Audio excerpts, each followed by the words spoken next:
ba sa inyo ang belong sa mga community dyan? Yung stuck sa kanilang Viber group, naghahanap kung saan pwede bumili ng gulay, saan pwede bumili ng latest goods in their neighborhoods.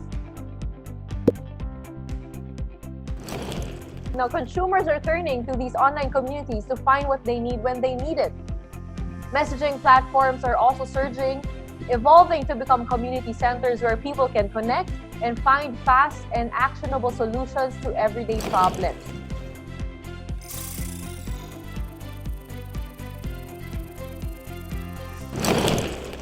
So by 2019, we already knew that dark social would be big. We refer to it as dark social. Sometimes it's also referred to as direct social. So this is Alexis Madrigal. He was a writer for The Atlantic and was the first person who coined the term dark social in 2012. He revealed that most social traffic is not actually being tracked by most analytics programs. And so he coined the term dark social. How did he go about that? He actually had access to the data of The Atlantic as a writer, and he wanted to find out how are people actually landing on article pages.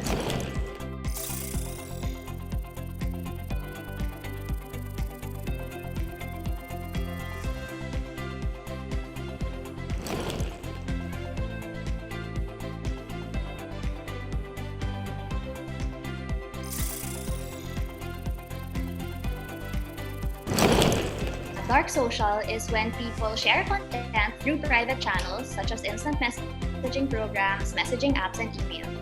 And it's important because more referrals come in through dark social than through any other platform. We were expecting dark social to catch up with mainstream social, but I think at the start of the year, when all of the experts were declaring that dark social was going to be a big thing this year, we expected more of a slow burn, but the reality is now there's been such a drastic shift, and I think that is coming as a result of COVID-19 and the whole ECQ situation that we experienced in the past few weeks. So you'll notice that even trash talking has made its way to Facebook. Next slide, please. And you have a group where people are pretending to be Filipino boomers all living in the same village. And you can't enter this group without declaring an age above 56 and giving a name of someone who was typically born in the 60s. Next slide, please. There's another group where we all pretend to be in UP Diliman. Next slide, please. And even a group where we all pretend to be ants in an ant colony.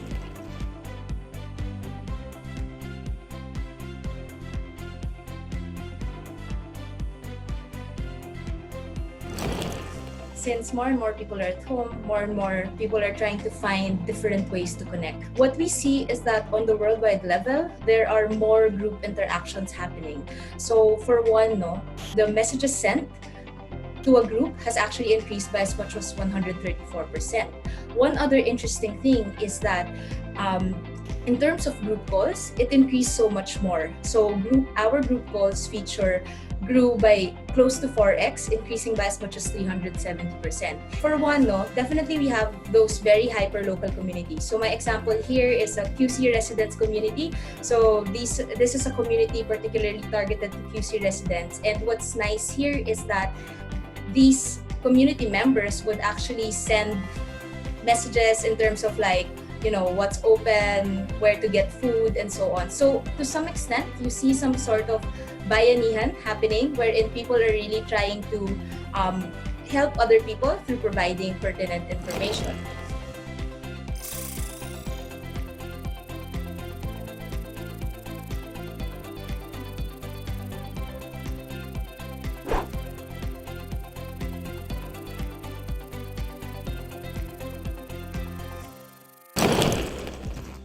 As a quick background, we're actually turning 1 year old already. We started at maybe in 3 weeks. It was put up. We had about 500 people, and now we're up to 22,000 people.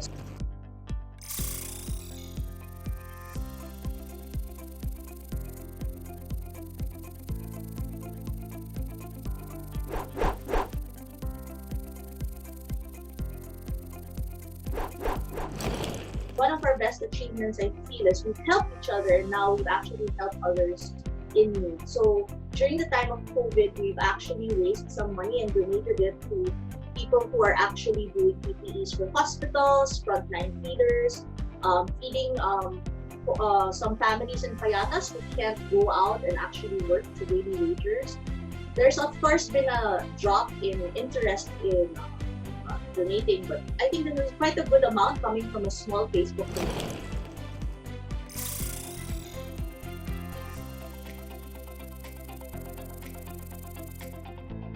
I think before deciding that, the very first question that any brand would have to ask is what is the clear and well-defined role that dark social or direct social would play in their overall strategy, in their overall digital ecosystem. Because like any other platform that you have in your strategy, it has to have a clear purpose. So for dark social, it has to be a purpose that is best fulfilled by the features that dark social have. So top of mind, that would be maybe selling, getting information, generating feedback, which I think some of the examples of Nina and Veronica already embodied.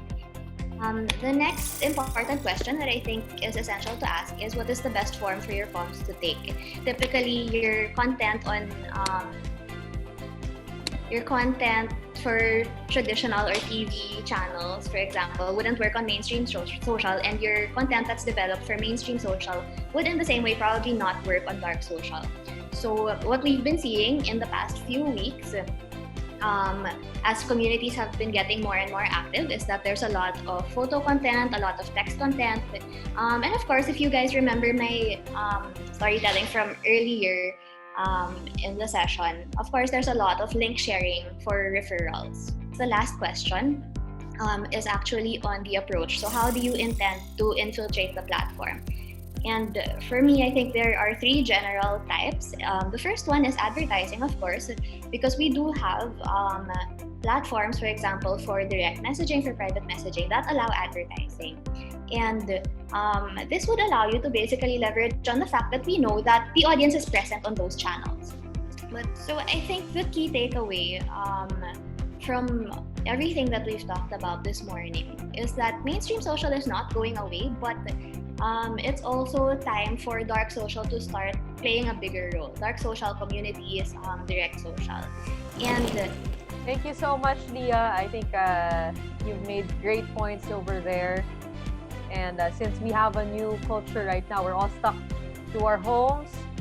They've mentioned that home businesses can also find a spike, can also probably be a booming industry in the future.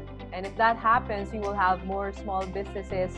And this will definitely be one of the things that they can anchor on. Community conversations redefined